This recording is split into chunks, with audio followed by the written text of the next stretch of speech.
पावन सुभग सर घाट मनोहर चार घाट हैं इस रामचरितमानस में। चार घाट पर चार वक्ता बैठे हुए हैं। कहा कि एक घाट पर शंकर बैठे हैं, पार्वती को कथा सुना रहे हैं। एक घाट पर काकभुसुंडी बैठे हैं और गरुड़ को कथा सुना रहे हैं। एक घाट पर जागवल्क बैठे हैं और वो जो है भारद्वाज को कथा सुना रहे हैं। और एक घाट पर तुलसी बैठे हैं।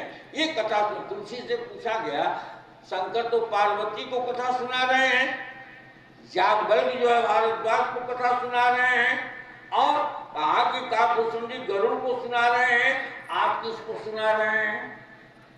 तो तुलसी ने कहा, सुनो, हम किसी को नहीं सुना रहे हैं।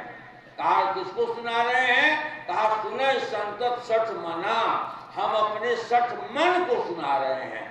तो कहा कि से एक तीन चार घाट जो हैं, शंकर ज्ञानी हैं, वो ज्ञान घाट है और काकभुसुंडी उपासक हैं, का उपासना का जो है घाट है। जागवल्क कर्मकांड के जो है उद्धव विद्वान है, कर्मकांड प्रधान है उनमें, इसलिए जो है कर्मकांड का जो है फर्क है। और तुलसी शरणागत है, कहा कि शरणागति का कथा एक है। अब समझने की बात है, थोड़ा क्लिष्ट हो जाएगी और समझिए, कथा एक ही है, मगर उस एक कथा के माध्यम से उन्होंने ज्ञान की, उपासना की, कर्मकांड की और शरणागत की।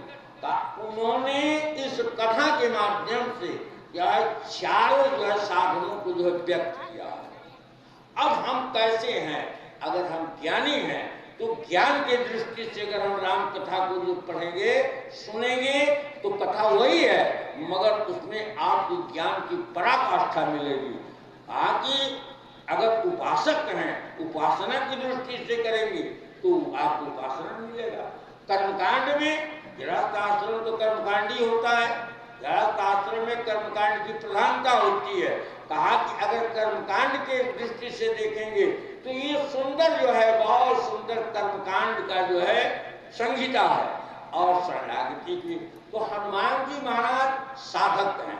आइए देखिए, कथा एक ही है, मगर गोस्वामी तुलसीदास जी ने हनुमान के माध्यम से एक साधना का बहुत सुंदर, उपासना का, साधना का एक बहुत सुंदर जो है मार्ग जो है व्यक्त किया है हनुमान के चरित्र से। और कैसे है? बड़ी सुंदर। देखिए, रामचरितमानस में हनुमान की दो यात्रा, हनुमान जी दो यात्रा करते हैं रामचरितमानस में।